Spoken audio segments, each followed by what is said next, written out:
Halo, sekarang aku mau ilangin batok.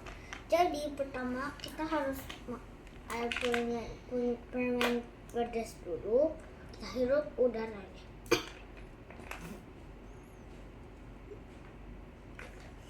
Terus itu kita tutup, keluarin. Saatnya kita minum.